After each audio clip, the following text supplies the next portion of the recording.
Hello नमस्ते तशी दिले। आई होप आप सब अच्छे होंगे। नंबर संगमा देवयोगिरे एंड प्लीज़ इस वीडियो को स्किप मत करना, एंड तक प्लीज़ देखिएगा इस वीडियो को।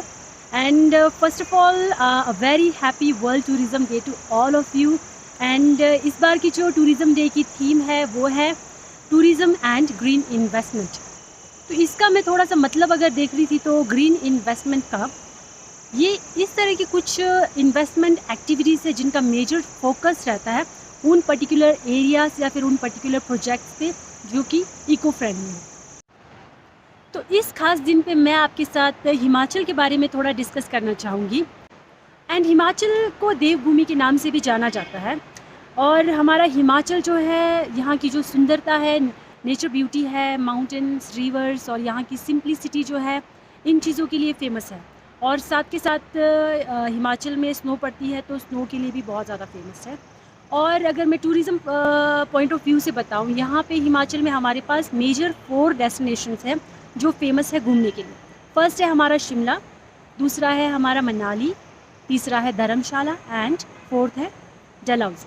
और इन सभी जगहों में घूमने के लिए बहुत प्यारी प्यारी सुंदर सुंदर जगहें हैं। लोकल साइट्स इन सभी एरियाज़ में होते हैं। और मनाली का अगर मैं बता दूं तो सोलांग वैली एंड रोहतांग पास, ये 2 मेजर अट्रैक्शंस हैं। एंड शिमला का अगर मैं बता दूं आपको तो कुफरी वहाँ का मेजर अट्रैक्शन है। एंड उसके बाद आता है हमारा धर्मशाला। धर्मशाला हमारा मोनेस्ट्रीज़ के लिए फ़ेमस है एंड वाटरफॉल्स के लिए फ़ेमस है। वहाँ पे जो दलाई लामा जी है उनका रेजिडेंस भी है। और डलहौजी में हमारे पास मेजर प्लेस है वो है खजियार। खजियार को मिनी स्विट्ज़रलैंड के नाम से भी जाना जाता है। एंड जो मेजर 4 डेस्टिनेशंस मैंने आपको बताई वो वेल कनेक्टेड है दिल्ली से। आप वॉल्वो से भी आ सकते हैं, आप कैब से भी आ सकते हैं और साथ के साथ आप चंडीगढ़ से भी अपनी जर्नी स्टार्ट कर सकते हैं। इन मेजर डेस्टिनेशंस के अलावा हिमाचल में और भी बहुत सारी सुंदर जगहें हैं विज़िट करने के लिए। अगर मैं आपको बता दूं, स्पीति वैली, किन्नौर वैली और भी बहुत सारी सुंदर जगहें यहाँ पे है विज़िट करने के लिए। और यहाँ पे जो मेजर कुछ समय पहले जुलाई में बहुत ज़्यादा बाढ़ आई थी हिमाचल के कुल्लू मनाली क्षेत्र में, और बहुत ज़्यादा नुकसान हुआ था उस वक्त यहाँ पे। एंड मैं आपको बता दूँ, बहुत सारी जानें गई है, बहुत सारी प्रॉपर्टीज़ गई है, किसी के घर गए हैं। और पर्टिकुलरली शिमला और मनाली में बहुत ज़्यादा नुकसान हुआ है। कुल्लू मनाली का जो एरिया है यहाँ पे बाढ़ से बहुत ज़्यादा नुकसान हुआ, लेकिन शिमला में भी बहुत ज़्यादा नुकसान इसीलिए हुआ, वहाँ पे भारी बारिश के कारण लैंडस्लाइड्स बहुत सारी हुई, तो ये मेजर कारण थे। बट शिमला की कनेक्टिविटी जो है उतनी टूटी नहीं थी। वहाँ पे जो टॉय ट्रेन था, वहाँ का टॉय ट्रेन का थोड़ा सा जो रूट है वो बीच में थोड़ा ख़राब हो गया था और वो ईज़िली जल्दी वहाँ पे फिक्स भी कर दिया था उन्होंने, रिकवर हो चुका था वो।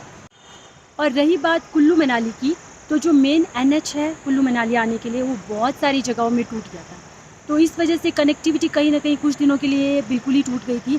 और बट इसके बावजूद प्रशासन ने बहुत जल्दी रिकवरी की, कहीं ना कहीं उन्होंने एडजस्टमेंट किया, बहुत सारे काम बहुत जल्दी शुरू हुए और जो छोटी गाड़ियों के लिए रास्ता जो है वो जल्दी ओपन हो गया था।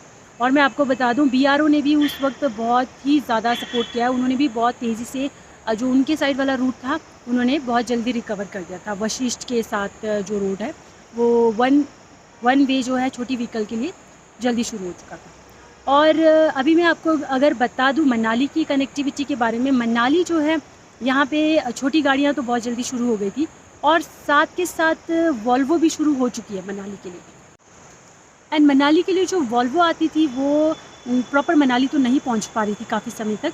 अभी कुछ ही दिन हुए हैं, आई थिंक 1-2 दिन हुए हैं कि मनाली प्रॉपर वॉल्वो पहुंच पा रही है। अभी फ़िलहाल प्राइवेट वॉल्वोस पहुंच रही है और HRTC वॉल्वो के लिए कुछ दिन और लग जाएंगे। और जैसे ही HRTC वॉल्वो थ्रू हो जाएगी तो प्रॉपरली सारी वॉल्वो आई होप यहाँ पे आने लग जाएगी।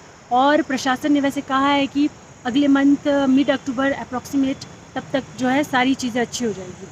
एंड जो मेन रोड जो है डिस्ट्रॉय हो गया था उसको तो एग्जैक्ट पहले जैसे बनने के लिए बहुत ज़्यादा टाइम लगेगा, हो सकता है Feb मार्च तक टाइम लग जाए। बट डबल लेन का जो काम हुआ है वो थोड़ा सा काफ़ी जल्दी हो गया, डबल लेन अब बन चुका है प्रॉपर मनाली तक, तो इस वजह से वॉल्वो जो है अभी मनाली पहुंच पा रही है। और HRTC वॉल्वोस के लिए अभी थोड़ा और टाइम लगेगा, जल्द ही उम्मीद करते हैं कि HRTC वॉल्वो भी मनाली पहुँच जाए।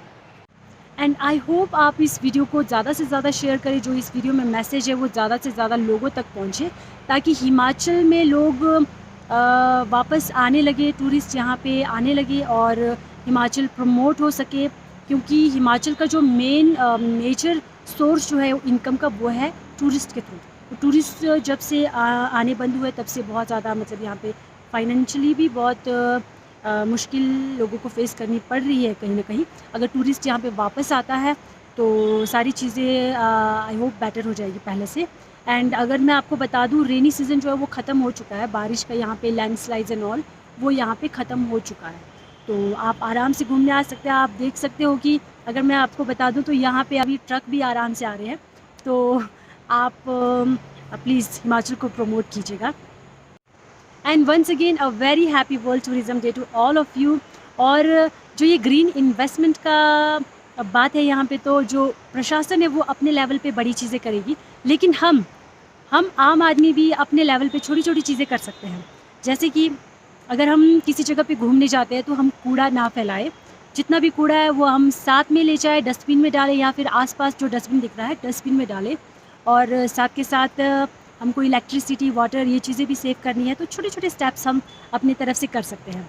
And thank you so much for watching this video.